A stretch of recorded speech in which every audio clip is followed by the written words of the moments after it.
नहमदुहु व नुसल्ली अला रसूलिल करीम अम्मा बाद फ़अऊज़ु बिल्लाहि मिनश शैतानिर रजीम बिस्मिल्लाहिर रहमानिर रहीम। मुअज़्ज़ज़ सामईन, आज का उन्वान है ज़कात की शरह। सोना, चांदी, अमवाले तजारत, धात के सिक्के, नोट, जेवर वगैरह सब पर 2.5% की शरह से ज़कात देना होगी। सोना, चांदी या जेवर में से ज़कात अदा करने के लिए ज़रूरी नहीं कि सोना या चांदी ही दी जाए। इसकी कीमत का हिसाब लगाकर नकद रकम भी दी जा सकती है। नकदी या माल तिजारत की कीमत अगर सोने या चांदी में से किसी के निसाब के बकदर हो तो इसका 2.5% ज़कात में देना वाजिब है। अगर किसी जेवर या डोली या कपड़े में सोना चांदी दोनों मिले हुए हों तो जो चीज़ गालिब हो इसी का इत्तबार किया जाएगा।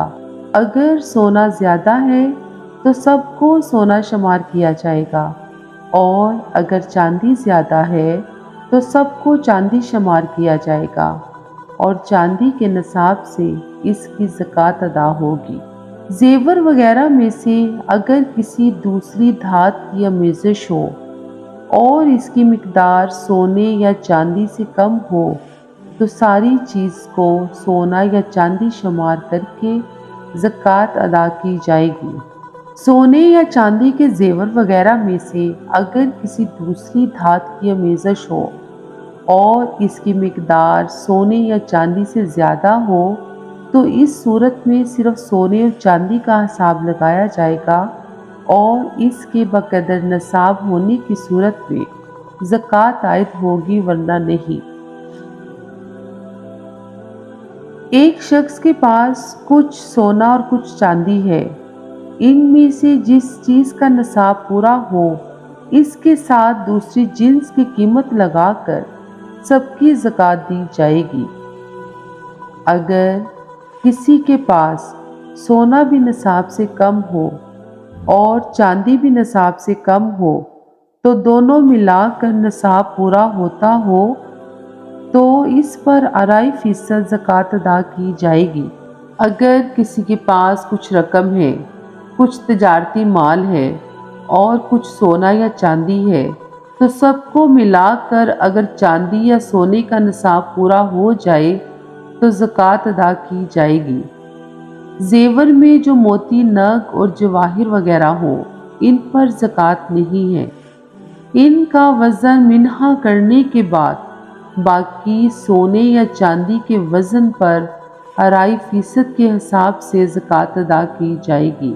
अमवाले तिजारत में ज़कात अदा करने का तरीका ये है कि कारोबार शुरू करने की तारीख पर जब 1 साल गुजर जाए तो देखेंगे कि तिजारती माल, स्टॉक इन ट्रेड और नकद रकम किस कदर है। दोनों का मजमुआ अगर बकदर निसाब हो तो इस पर ज़कात अदा की जाएगी। अगर माल तिजारत और नकद रकम निसाब से कम हो और फिर यकायक कीमतें चढ़ने से माल तिजारत की कीमत बकदर निसाब या इससे ज़्यादा हो जाए तो जिस तारीख से कीमतें भरी हों इसी तारीख से ज़कात का साल शुमार किया जाएगा। अगर कारोबार में कई अफराद शरीक हों तो मजमूई माल तिजारत और नकद रकम पर ज़कात लागू नहीं होगी, बल्कि हर शरीक के हिस्से और मुनाफे की रकम पर ज़कात वाजिब होगी। अगर किसी माल में चंद लोगों की शराकत हो तो इस पर ज़कात इसी सूरत में लागू होगी जब हर शरीक का हिस्सा बकदर निसाब, मसलन 40 बकरियां 2 आदमियों की मुश्तरका मलकियत है या 60 तोला चांदी 2 अफराद की मुश्तरका मलकियत में है तो इस पर ज़कात वाजिब नहीं होगी। कारोबार में काम आने वाले औजार, आलात, फर्नीचर, स्टेशनरी का सामान, अमारत वगैरह यानी अवामिल पैदाइश पर ज़कात वाजिब नहीं होती है। सिर्फ माल तिजारत और नकद रकम की वाक़ई मालियत पर ज़कात लागू होगी। معزز سامعین، آج میں نے آپ کے سامنے سونا، چاندی اور اموال تجارت کی زکوٰۃ کی شرح کا ذکر کیا ہے۔ اس میں نے آپ کو بہت ہی واضح انداز میں بتا دیا ہے کہ زکوٰۃ کس صورت میں اموال تجارت، نقدی اور سونے چاندی پر لاگو ہوتی ہے۔